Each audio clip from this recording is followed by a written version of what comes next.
Hi ನಮಸ್ಕಾರ ಎಲ್ರಿಗೂ. Rekha's creative kitchen ಚಾನಲ್ಗೆ ಸ್ವಾಗತ. ಈ ಕಾಯಿಂದ ಒಂದು ಪಾನೀಯವನ್ನು ತಯಾರಿಸಬಹುದು. ಆ ಪಾನೀಯದ ಲಾಭವನ್ನು ತಿಳಿದ್ರೆ ಇದನ್ನು ಹುಡುಕಿಕೊಂಡು ಮನೆಗೆ ತರ್ತೀರಾ?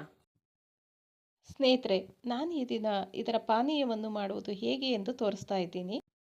ಈ ಕಾಯಿಯ ಜ್ಯೂಸನ್ನು ಕುಡಿದರೆ ಏನೆಲ್ಲ ಲಾಭ ಸಿಗುತ್ತೆ ಅನ್ನೋದು ಕೂಡ ನಿಮಗೆ ತಿಳಿಸ್ತಾ ಇದ್ದೀನಿ. ಈ ಪಾನೀಯವನ್ನು ಪ್ರತಿದಿನ 3 ತಿಂಗಳವರೆಗೆ ಬೆಳಗಿನ ಸಮಯ ಖಾಲಿ ಹೊಟ್ಟೆಗೆ ಇದನ್ನು ಸೇವಿಸೋದ್ರಿಂದ ಕರುಳಿನ ಸಮಸ್ಯೆ ದೂರವಾಗುತ್ತದೆ. ಹಾಗೆ ಆಸಿಡಿಟಿ, ಗ್ಯಾಸ್, ಮಲಬದ್ಧತೆ, ಅಜೀರ್ಣದಂತಹ ಸಮಸ್ಯೆ ಇರುವವರು ನಿಮ್ಮ ದಿನಚರಿಯಲ್ಲಿ ಸೇರಿಸಿಕೊಳ್ಳಬಹುದು. ಮೊದಲಿಗೆ ನಮಗೆ ಬೇಕಾದಷ್ಟು ಕುಂಬಳಕಾಯನ್ನು ಕತ್ತರಿಸಿಕೊಂಡು ಇನ್ನು ಉಳಿದ ಭಾಗವನ್ನು ಸೇಫಾಗಿ ಇಡಬೇಕು. ಈ ಒಂದು ಬೂದುಗುಂಬಳಕಾಯಿ ಸಿಪ್ಪೆಯನ್ನು ತೆಗೆದು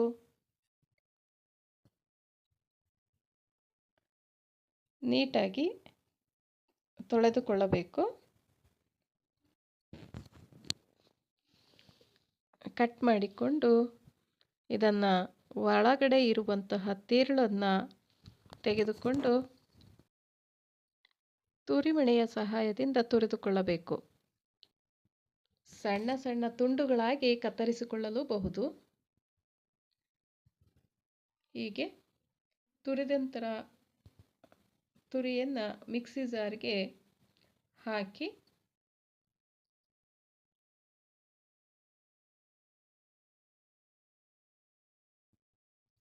ಇದಕ್ಕೆ 1 ಗ್ಲಾಸಿನಷ್ಟು ನೀರನ್ನು ಸೇರಿಸಿಕೊಳ್ಳಬೇಕು. ಹಾಗೆ ಇದನ್ನು ಚೆನ್ನಾಗಿ ಮಿಕ್ಸಿಯಲ್ಲಿ ನೈಸಾಗಿ ರುಬ್ಬಿಕೊಂಡು, ನೀವು ಜ್ಯೂಸ್ ಮಾಡೋದೆಲ್ಲ ನಿಮಗೆ ಗೊತ್ತಿರುತ್ತೆ, ಆ ರೀತಿಯಾಗಿ ಇದನ್ನು ನೈಸಾಗಿ ನೋಡಿ ಈ ರೀತಿಯಾಗಿ ರುಬ್ಬಿಕೊಂಡು ಇದನ್ನು ಒಂದು ಪಾತ್ರೆಗೆ ಜ್ಯೂಸ್ ಸೋಸುವ ಒಂದು ಜಾಲರದಲ್ಲಿ ಇದನ್ನು ಸೋಸಿಕೊಂಡು ನೋಡಿ, ಸೋಸಿದ ನಂತರ ಈ ಬೂದುಗುಂಬಳಕಾಯಿಯ ರಸ ನೀಟಾಗಿ ಬಂದಿದೆ. ಇದಕ್ಕೆ ಸಾವಯವ ಬೆಲ್ಲವನ್ನು ಉಪಯೋಗಿಸ್ತಾ ಇದ್ದೀನಿ. ನೀವು ಕಾಳುಮೆಣಸು ಪೌಡ್ರು ಹಾಗೂ ಜೀರಿಗೆ ಪೌಡ್ರನ್ನು ನೀವು ಹಾಕಿಕೊಂಡು ಕುಡಿಯಬಹುದು.